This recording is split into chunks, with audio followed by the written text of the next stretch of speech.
Hey, what's up everyone? And well, it's that time of the year again. 2020. What a year. Right? And I don't necessarily mean that as a good thing. And I think we can all agree with that one. And yeah, I need stuff to take my mind off of it. I think we all do, right? And you're probably expecting, typical end of the year stuff. What I think the best movies, most underrated movies, best video games, and of course looking into next year. But if you saw my video from last month in November of 2020, then you probably saw that I'm doing something a little bit different this year. I'm not doing a best movies list. Because, seriously, there's been so many delays, so many cancellations, and even though we've had some movies released straight to Disney Plus or any streaming service and simultaneously released to theaters at the same time as being able to watch it at home, what's the point? I mean, majority of the movies got postponed till next year, and God only knows if even they're going to get their original release date, so I am being pretty optimistic for what's going to come next year. And I'm just not going to even bother doing the best and most underrated movies list of this year. But I will do most anticipated. With a little bit of a twist to it, if you get what I mean. But I will do best video games listed this year. Yeah, we all need video games. And that's pretty much what most of us have been doing. Aside from streaming and watching stuff on TV and video chatting and so forth. We've been gaming. And we've been pretty busy at it. Most of us have been downloading digitally. Some of us have been getting physical copies. Either way, this is the year of gaming for sure. And we've had plenty of good releases. And that's why I'm going to do top 10 best video games of this year, as well as the most anticipated, because there are ones yet to come next year. So let's get to it, shall we? What I think the top 10 best video games of 2020 are, starting with number 10, Bloodstained Curse of the Moon 2. Yeah, this was the sequel that obviously I did a Let's Play video for on my Halloween Horror Fest marathon to pretty much sum it up. And I was not expecting a sequel to the first one, which came out 2 years ago, in 2018 to be exact, which I thoroughly enjoyed because of its nostalgic factor, given it that old school style NES Castlevania feel, gameplay mechanics, which I really enjoyed. And this one was no exception. It was a great follow-up with some new characters, more levels and challenges. Pretty much use the same gameplay mechanics, which if you choose the harder difficulty, you get the knockbacks and everything, but I enjoyed this one. It had a great level design, great boss fights. If you loved the first one, give this one a shot. You won't be disappointed at all. It's old school, just the way it should be. Number 9, Last of Us Part 2. Okay, yes, I saw that coming. Okay, we know for sure one thing. First off, yes, the first game is a masterpiece. There's no doubt in our minds that the first one is basically near gaming perfection when it comes to zombie killing, graphics, characters, the story. I mean, it's just, wow, amazing. Even with the remastered edition on PlayStation 4, which I praised to death. I mean, I'm sure everybody has. I mean, it was well deserving of Game of the Year awards right there. And this one, while it was praised from professional gaming critics, fans like us, on the other hand, for, regular gamers, were kind of polarized. You either loved it or hated it. Which I definitely agree, it definitely suffers sequel-itis. Because for one thing, yes, I did anticipate it for many years, and it took several years to make, and after all this time they put into it, it could have been better. But then again, it could have been worse. So, are there any really bad things about it? Yes. The story could have been better. Yes, the gameplay mechanics could have been improved. But it is playable. I mean, yes, it does go on for a rather long length than it should have. And some of the pacing could have been better. There are some slow parts which I really didn't like.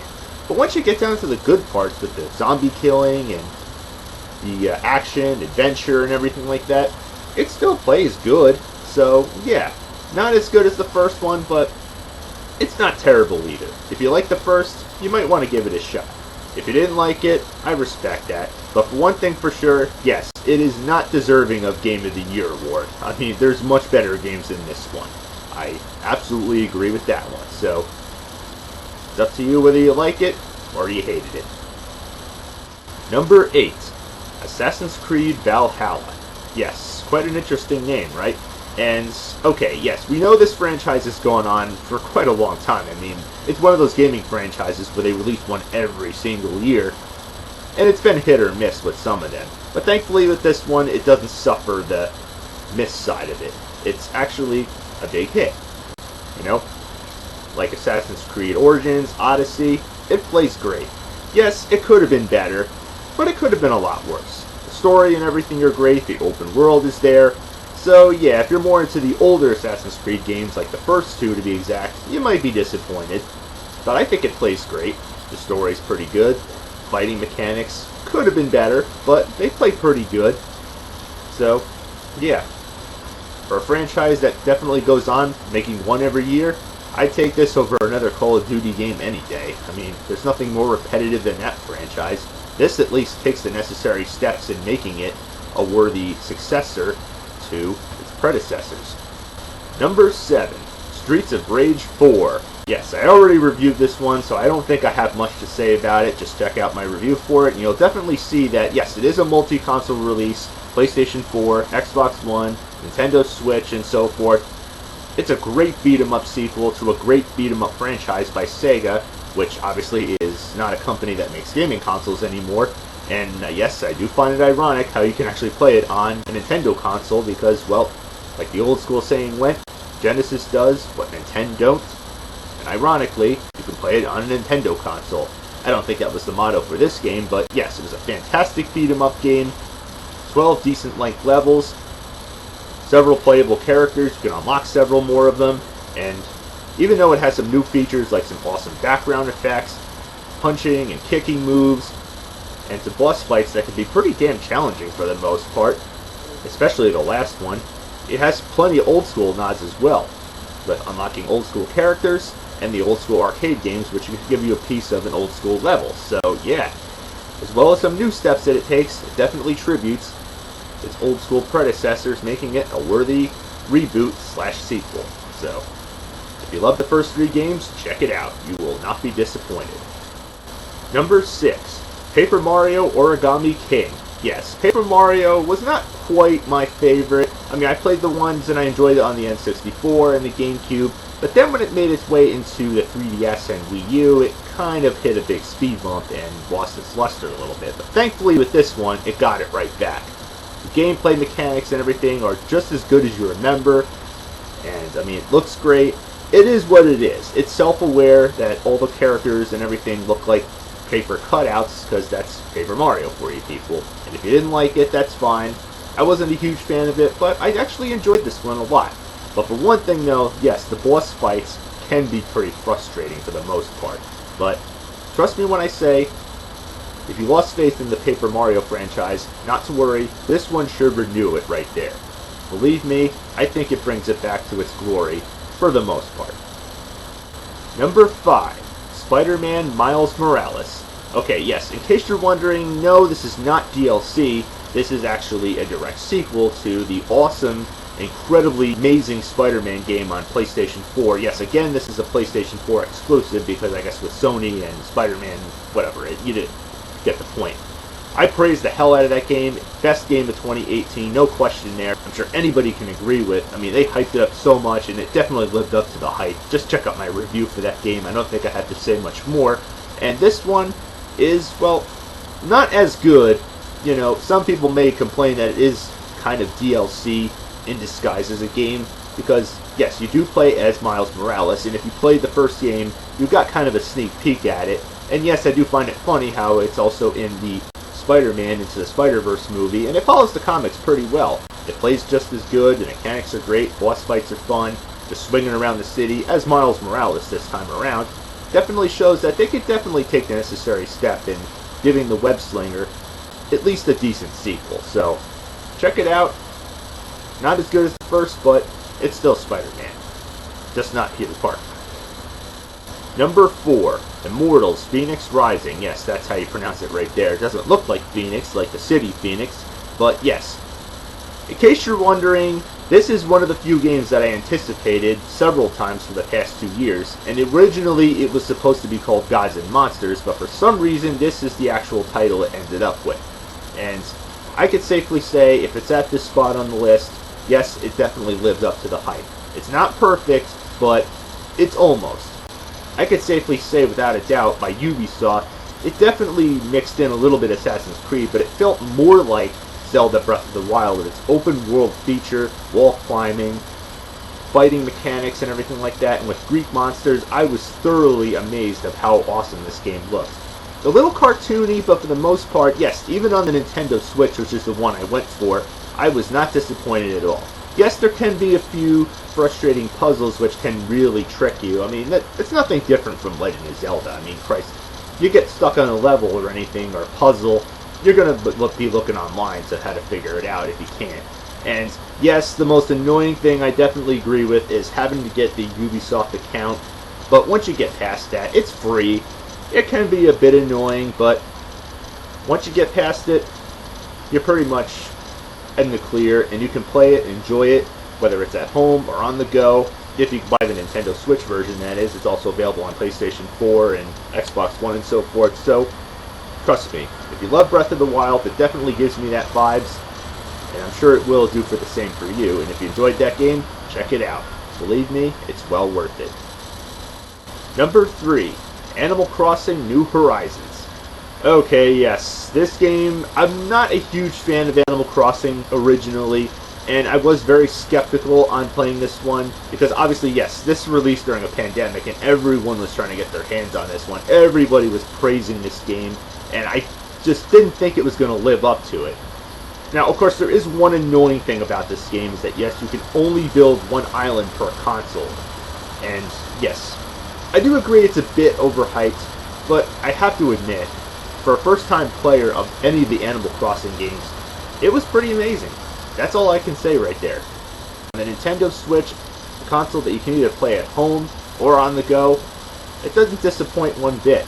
I mean, it's Animal Crossing, that's all I can say. It's a great simulation game, great way to enjoy your time at home, or if you take it on the go to anywhere safe or away from this freaking COVID crap. I mean, that's pretty much all of us have been doing this year.